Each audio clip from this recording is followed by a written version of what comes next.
Hi, it's me again. This time Eric is behind the camera instead of me, so it's a little bit of a change.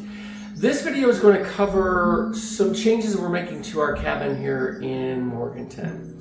We are going to list the cabin and we want it to be a little bit more modern for our future buyers. So over the past 18 months or so, we put in some new furniture, new draperies, and this time we're going to do something a little bit more dramatic. And that includes whitewashing the wall that we're going to show you in just a second. So yesterday, Eric and I, both having a handheld sander, did a rough sand of the wall that we're going to do. And then I'm going to take this chalk paint and I'm going to make a wash for that wall so that it lightens up a little bit.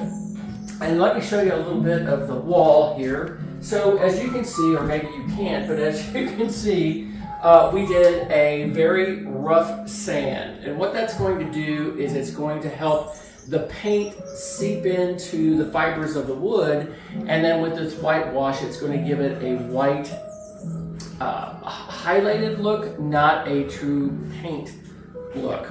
So the things I'm going to have to do here in just a minute, first of all, I'm going to tape up the things that don't need to be painted, and then I'm going to put down a tarp just to save the floors, and then I'm going to mix up two different types of paint mixtures. One is going to be a 1/4 part paint and 3/4 part water, and then I'm going to make a mixture of 1/2 part, or well, I guess it'd be 2 parts paint and then 2 parts water, and I'm going to put it down here in the lower corner of the wall, and we're going to decide which one that we like better. So stay tuned for that as we move forward. So before I start on the wall, I've made up 2 different mixtures of the chalk paint. Now we got this from Home Depot. In the past, we've used brands like Dixie Belle and Annie Sloan. This is going to work just fine. It's chalk based, meaning that you don't have to have a primer, and there's a certain amount of chalk mixed in with the pigment, so it does cover very, very well. But I'm used to using chalk paint, and so I picked this. So this, looking at the 2 bowls, the first mixture that I'm stirring right now is a mixture of 1/2 chalk paint and 1/2 water.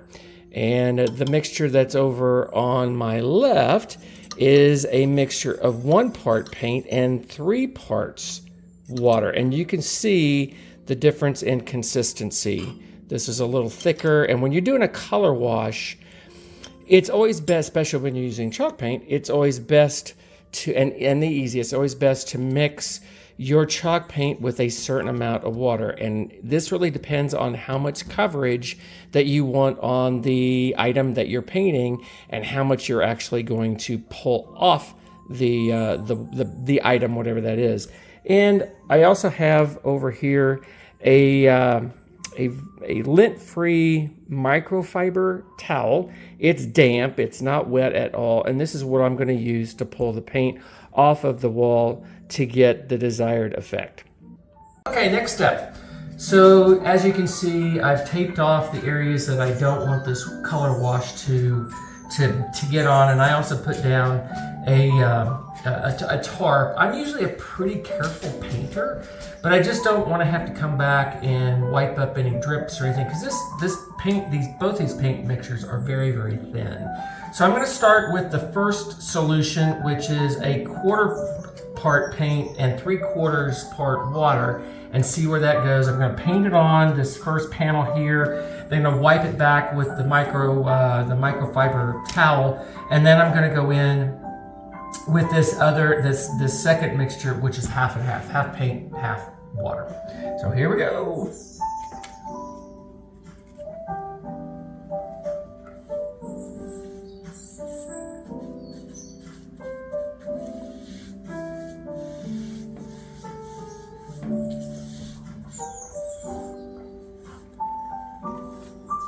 And it is very, very thin.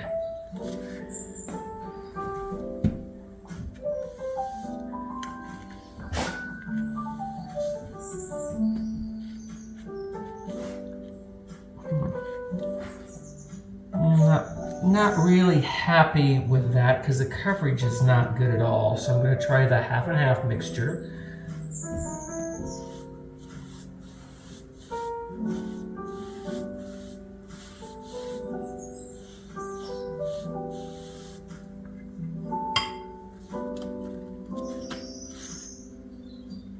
I'm going to wipe it back.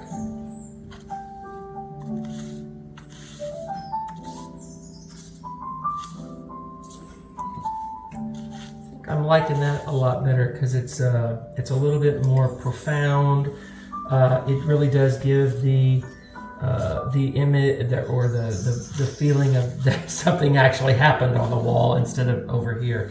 So I think what I'm going to do is I'm going to combine these two, make sure I measure it out, and I think we're going to go with the 50-50 mixture. So I finished this section, and one thing I discovered while I was doing this with the painting and then the wiping back with the very, very damp microfiber towel is another tool.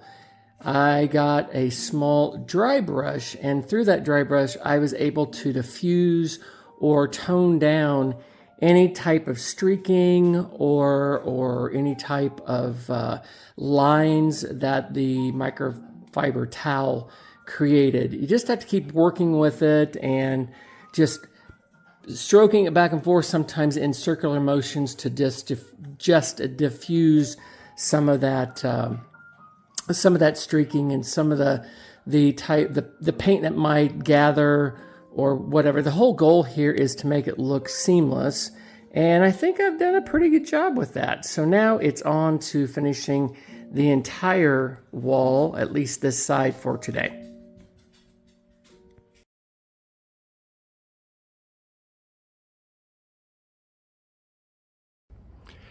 Finally done. So this is the end product of me pickling or whitewashing this wall.